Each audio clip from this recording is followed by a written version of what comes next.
Hey everyone, it's Brendan with BC Labs, and today we actually have an update about the Meta Quest 3, the Meta ecosystem as a whole, and a couple other cool changes that are coming. I also have a couple treats in store in the form of features that I've been wanting to cover that have kind of trickled out between V62 all the way up to V65. So with that, let's get into it. One of the newest features to come to the Quest 3 is actually laying down mode.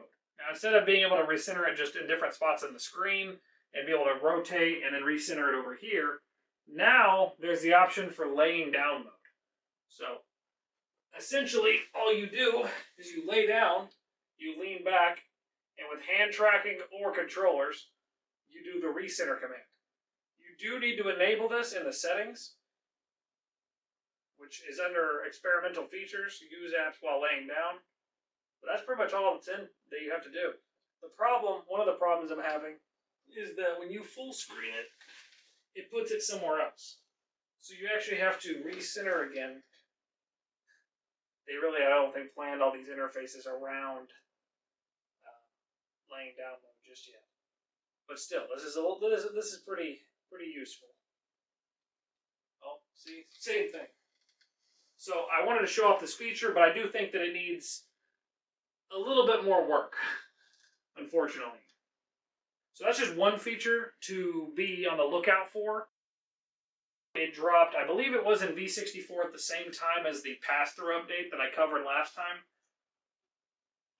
There was also another feature, which is external microphone. For something like a lavalier mic. I don't know if this is a super critical feature, but I think it's a nice addition, especially if you're streaming a lot.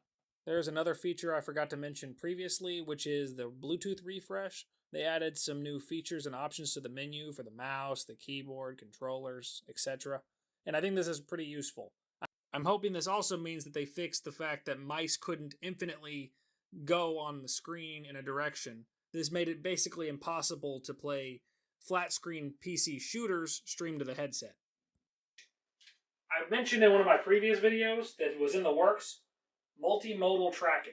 So this is important specifically because normally you either have controllers or you have hands. I can actually use hand tracking on my right hand, and on my left hand use it for scrolling and navigating menus. It's actually quite impressive. And I think it opens up the door for a lot more unique VR experiences in the future, because mixed reality kind of requires you to be able to interact with your hands. However, there's not a really good way of navigating a world other than walking around or a joystick. So that ends up meaning that you really need a joystick if you want to have a room bigger than what you're in. So whether that's for VR or for mixed reality navigating kind of a merged space, I think it's going to come in handy. I actually have some wild news coming out of Meta. Some of you might have caught the blog post where they announced Meta Horizon OS. So I think this is a pretty dang big deal, because you had Google open sourcing Android, and of course the Quest ecosystem is built on Android, but it's moved far beyond that at this point. We will have to see how much Meta lets go of the reins and allows any co-development, but this is very reminiscent of Android in my mind, and the way it came to fruition. And I think that helps democratize the space.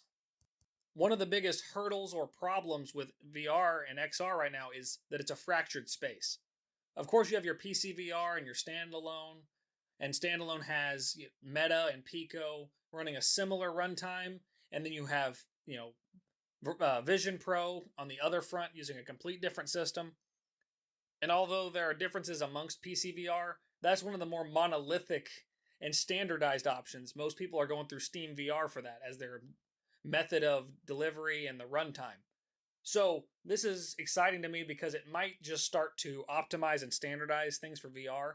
More games will come to more platforms potentially and be better optimized for them. It also offers the opportunity for more vendors to get into the platform. Meta is already announcing that Lenovo and ASUS have intentions to build headsets pretty soon, and even Xbox appears to be working with Meta on some limited edition VR headset. I'm assuming from rumors that it's going to come with an Xbox remote and be cloud gaming focused, But either way, that's very big also.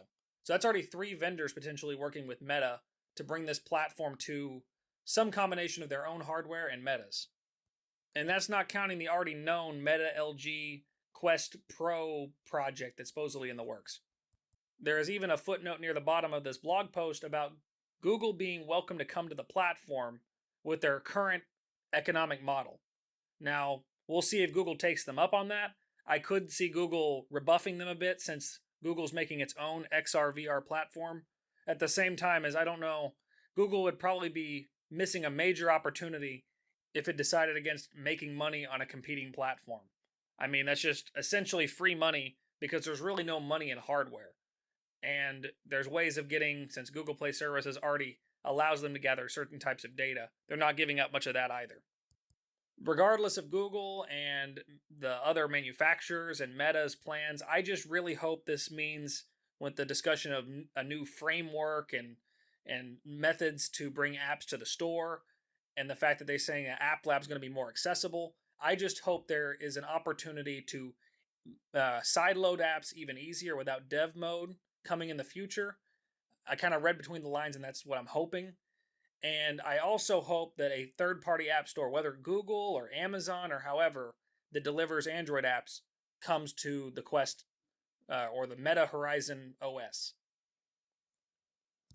I do want to touch on one last thing on this topic. I think Meta still has the ball in their court a little bit because on Android apps that are sideloaded, it's already obvious that certain apps work better than others sideloaded. And it seems to be the common denominator is apps that require landscape mode work better on Quest because they don't require you to switch over to the projection style mode to be able to use them in a landscape widescreen format. You can't resize it, which I think is another thing Meta has to work on, is resizing in the flat screen mode where you can pick up and walk around with the screens. I'm hoping that's part of the UI rework. But just like Apple with Vision OS did a lot of the legwork to bring apps over to the Vision Pro with very little developer interference or work on their part, that's what Meta needs to be doing, is setting up that the build prop or whatever Android uses now to handle the targeting and the display resolution, etc., needs to be adjusted so that the Quest is seen as a landscape device, almost like a tablet, when you first boot the application. I'm not sure if they're even relying on that anymore because Quest operating system or Meta Horizon OS is a little different than Android at this point. But judging by the way Android apps seem to load into their default orientation, and apps that force landscape mode seem to not have that problem, I think it's something Meta can handle by forcing flags or something like that on their side. Between that and being able to resize and move application windows around, I think a major change would happen with those UI updates. I think that would make a major difference and bring it more in line with the Vision Pro's ecosystem in terms of features. Overall, this just has me so excited. I'm so stoked because I hope this brings in competition and hardware and not so much on software. I think there needs to be software competition, of course, but we have Apple for that. We have PCVR for that. And I think Immersed is going to be doing their own thing. It's more important that we get hardware costs down, where multiple companies are all building similar, competing headsets to drive down the cost of the pancake lenses, the screens, the cameras, etc. So I'm really excited. Now, on my last major topic, the major price cut that has come to the Quest 2. With its permanent price reduction to $199, so just under $200, you can own a brand new Quest 2 128 gig. Now, that doesn't sound crazy to some people probably because you can get them on the used market for around that. But we saw a very strange pattern of Quest 2 launching with 64 gig at $300, getting bumped up in storage space and in price to $400, and then now coming back slowly down to 300, 250, then down to 200. And this is going to put downward pressure on the used market. We're already seeing Quest 2s go for like 100 to 170 bucks. And this is just going to further apply downward pressure on prices. So hopefully more and more Quest 2s are seen on the secondhand market for like 80, 100, $120 just across the board. Because that just gets more people into VR. It's easier to get your friends onto a platform they're not used to when the entry cost is low. And it's likely more and more people will switch away from things like their CV1s, and their dev kits and their old Vives to something like the Quest 2 and the Quest 3 just because the hardware's better. So it's exciting to hopefully see these shifts that gets more people into standalone or into wireless PCVR. I'm just excited from that front. I also think this is the final nail in the coffin that a Quest 3S or Quest 3 Lite is coming. We've already seen rumors, we've seen leaks. Where it's going to fall on the spectrum, I don't know. The hardware specs that were released are bang on what I expected. Like exactly. I expected maybe a slightly worse pass through, Fresnel lenses, same processor as the Quest 3, maybe slightly worse pass through, reduced camera count where they could, and Fresnel lenses, and a slightly worse resolution. That was pretty much exactly what I expected. And if that is true to what they launch, I think it's going to be an amazing headset if they can keep the price low. And I'm going to be getting one as soon as I can get my hands on it.